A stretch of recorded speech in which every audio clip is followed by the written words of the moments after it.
What's good, y'all? It's the Demouchet REACT, and we're back with another video. Who we got today, sis? Today we're back with another American reaction. Yes. Super excited about this video, guys. If you're new to us and we're new to you, make sure you scroll down, hit that subscribe button, and turn on the post notification bell because we're on the road to 100K.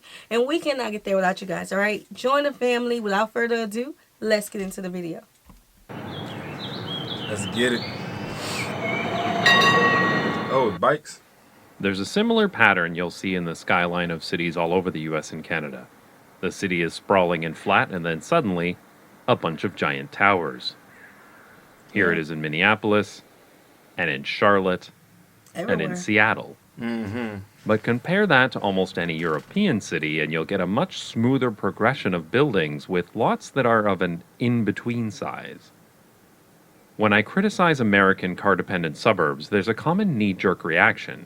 Someone will inevitably claim, I live in the suburbs because I don't want to be crammed into a concrete box in the sky, as if there's no alternative between a concrete tower and car-dependent suburbia with asphalt as far as the eye can see. Now, you might just dismiss this person as being an ignorant idiot, and to be fair, they probably are.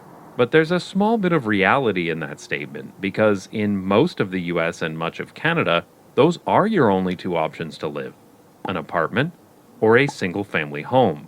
There's almost nothing in between. Urban planners have dubbed this the missing middle problem, and it affects almost every city in the US and Canada with very, very few exceptions.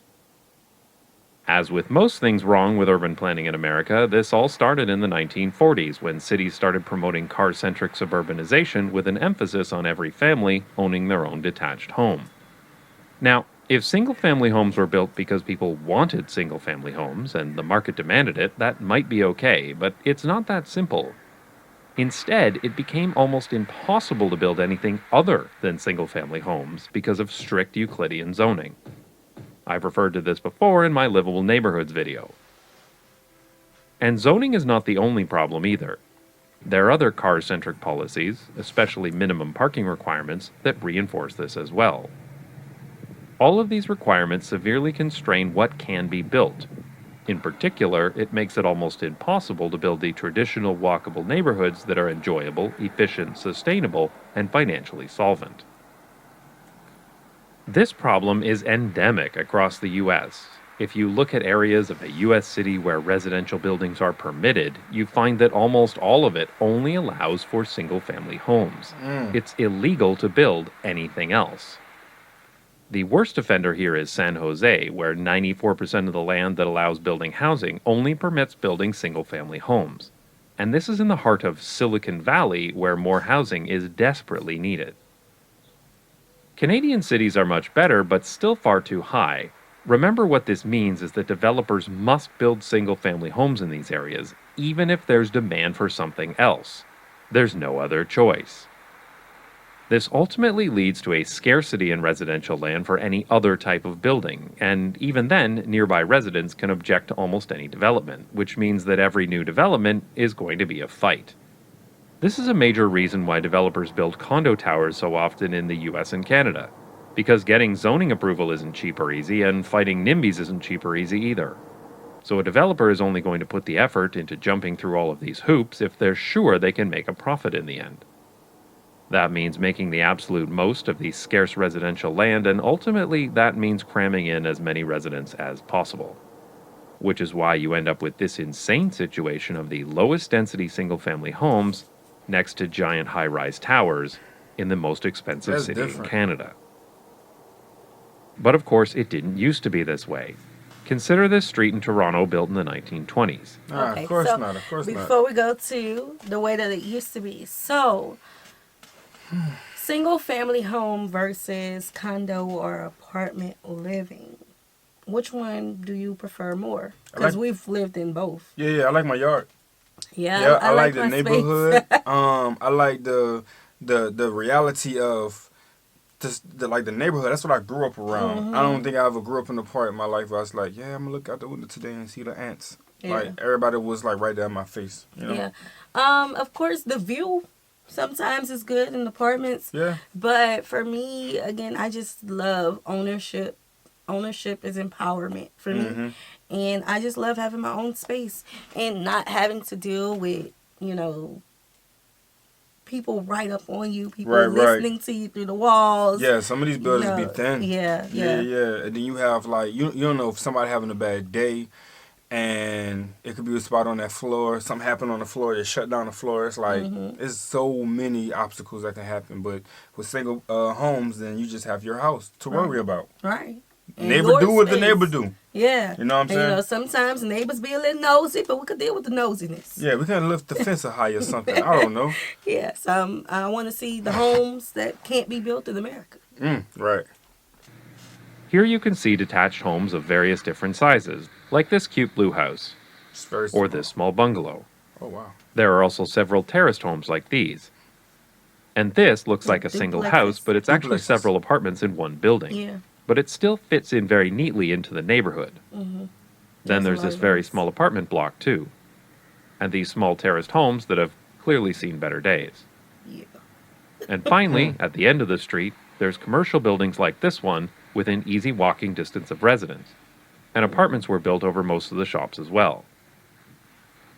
Today, it is nearly impossible to find any place in the US or Canada where all of these different types of buildings would be legal to build on the same street, something that would be completely normal before the 1940s. But even if you could get the zoning variances to build this small multi-unit building, which you can't, the neighbors would absolutely lose their minds. We can't have people of marginally lower socioeconomic status in our neighborhood. And what if their skin color was different? Could you imagine? Yep. All that. So instead, we get a 40-story condo tower down the street. The situation in Europe is very different. Here in the Netherlands, for example, you'll very often see mid-rise buildings that are 5 floors or less, and many terraced homes as well.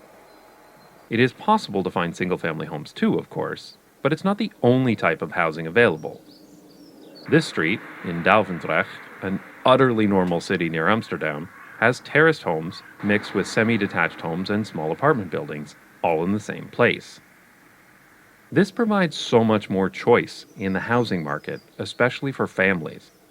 Not everybody wants to maintain a big house with a big yard and live in a place where you have to drive to do just about anything. That's fair.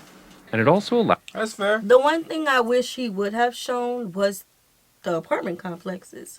How the apartment complexes are, especially in the DFW area where we are currently at.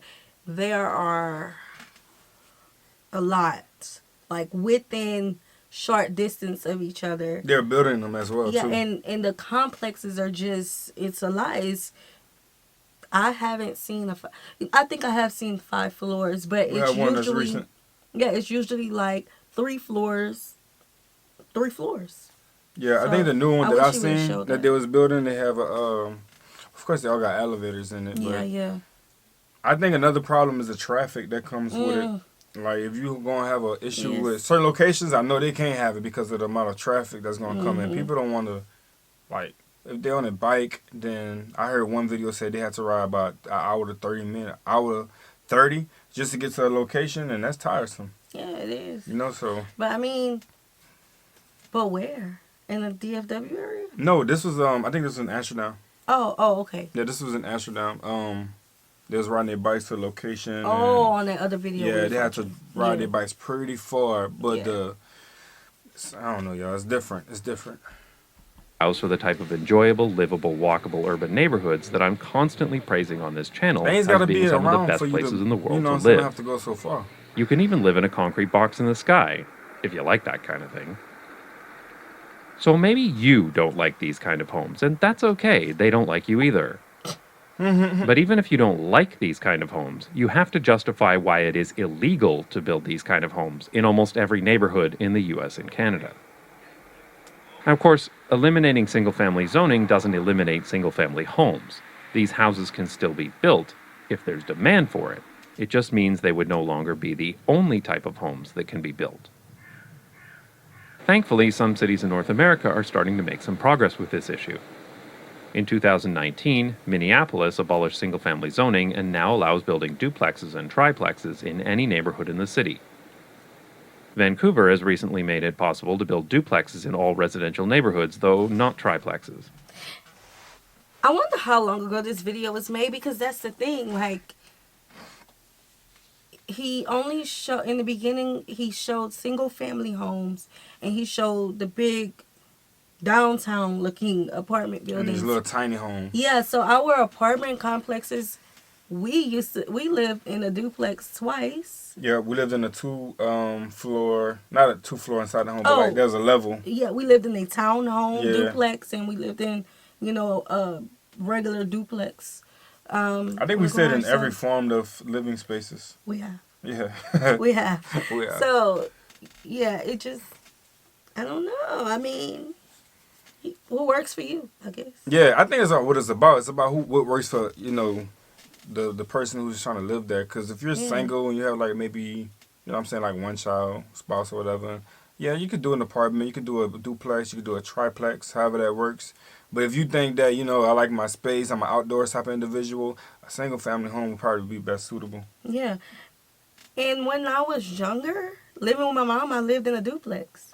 So this is not a decade ago. This is not a decade ago. This is over 200. This is over 20 years ago. Yeah. So we've always had duplexes and okay. Yeah, it's always been a thing. And even better legislation means that Portland can once again build housing that used to be considered normal, such as fourplexes and cottage courts, which are several small homes around a common yard. These cities are taking a good step forward, but they're still very much in the minority. And unfortunately, other regulations, such as setbacks, lot coverage rules, or minimum parking requirements, can still make it difficult to build anything other than single-family homes. Yeah. Also, even with these zoning changes, there are still far too many dense but livable housing options that are not permitted, such as courtyard buildings, townhouses, and small apartment buildings. Ultimately, if US and Canadian cities want to succeed, they're going to have to start undoing car-centric housing policy, and ending single-family zoning to make the missing middle legal again is a good first step. And then they can start to bring back the enjoyable, walkable neighborhoods they used to build without having to live in a concrete box in the sky. I'd like to thank my supporters on Patreon who pay me to film random people's houses. Okay, so... Yeah, it's perspective. That's what this video is screaming to me, perspective. Yeah. So, I don't know. Because even now, I just seen a duplex being built. So, maybe this was a little outdated video that y'all sent us. Yeah. But yeah, perspectives and what you want, the features about what you want, of what you want. Yeah, but for us, y'all already know. We like our space. Yeah. We have a bike, but we have our cars too. Yeah, we have bikes. We've taken y'all advice. We've been out a little bit more. Okay, see? Learning. So we hope you guys enjoyed this video with us. Like this video, subscribe, turn on the post notification bell. We have enabled our super thanks if you like to support the channel that way, as well as our join feature to become a VIP member of the channel. Send in your reaction request to our description box below. We'll see you soon. Peace.